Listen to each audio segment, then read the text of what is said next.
Good evening. This video we are going to discuss about sine bar and sine center. So, okay. So first we are going to discuss about the sine bar. Sine bar is used to measure the angular measurement. So that means to measure the angles, the sine bar will be used. This is the good instrument to measure the angles over here. So it is works on the principle of sin theta is equal to opposite side by hypotenuse side. So with the help of that, we can go and find that theta is equal to sine inverse of opposite side by hypotenuse side. Okay, so like this manner it has to be used. So the instrument is used to find the angle with the help of the sine formula, so that this one is called it as sine bar method. Okay, sine bar is made up of high carbon and high chromium resistant material, and it is to be hardened and ground and stabilized. So already we people know that stabilized means first heating and the slow cooling has to be takes place for some different temperatures. Again another temperature is going to be heated, again slow cooling. Like that, if we do, the material could be stabilized over here.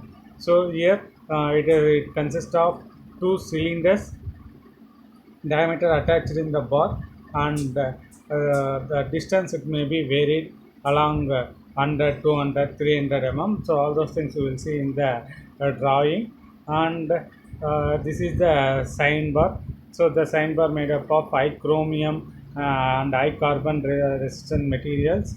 So the rollers, the two rollers has to be placed. So mid of the rollers, the distance between this row mid of this roller to the another mid of this roller is called it as made up of 100, 200 and 300 mm. So this will be depends upon the size. The hole has to be provided for to tagging somewhere else. Okay, so this is the thing. So this is called as length over here. Okay, so whichever angle we are going to, the component we are going to measure, they are going to keep over here. So according to that component, other side they are going to build up the slip gauges. So the slip gauges, how much comes, those values we can go and add it over here.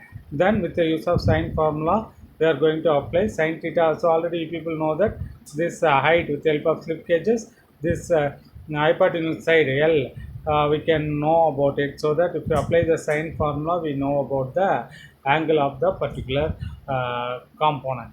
Okay, so like this manner we are going to measure the angle with the help of the sine theta sine bar instrument. Okay. So here the first method is just for checking unknown angles of a component. Uh, so here a dial indicator has to be fixed over here to measure the zero. So for the dial indicator is used. So first, so whichever component we are going to measure, so this is the component has to be fixed.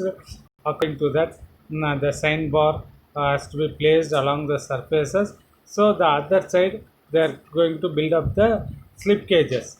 Okay, so the due to the slip gauges height, according to the height we can according to the height we are going to measure. And also whenever the dial indicator it comes zero, that means there is no deflection in the pointer in the scale. So up to that we are moving. Sorry, this is not the instrument. So the instrument has to be fixed over here. Here the component has to be fixed over in the above. Okay, so whenever it will be become zero, the pointer it does not deflect anything. Up to that we are going to build up the slip gauges over here. After it will making the build up the slip gauges, we find the slip gauges length and also the hypotenuse side. That will be depends upon the 100, 200 and 300 amount the size. We note down, and with the help of the sine formula, sine theta is equal to opposite side by hypotenuse side. So with the help of those formula, you can find the angle over here.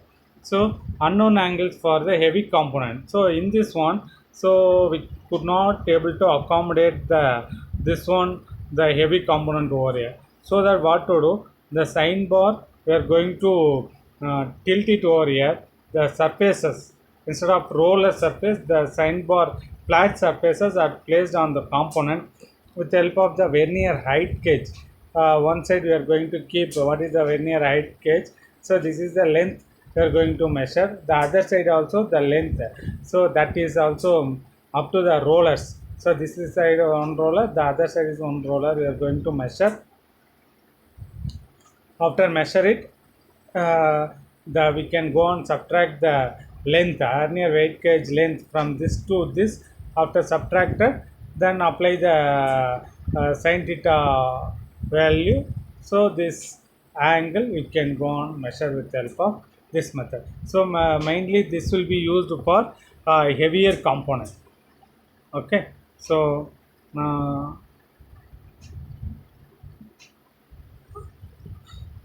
so the dial here, with the help of vernier height gauge, the length you can measure it.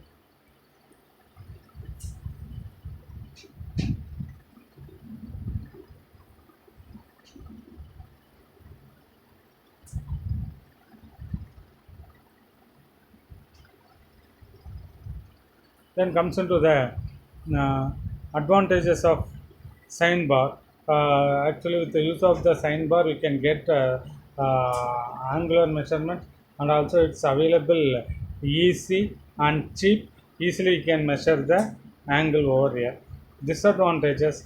It will be used for the limited applications, and suppose like 100, 200, 300 mm, like this only the sign bar is available. So more than that is not available, so that apart from 300 mm length you could not use.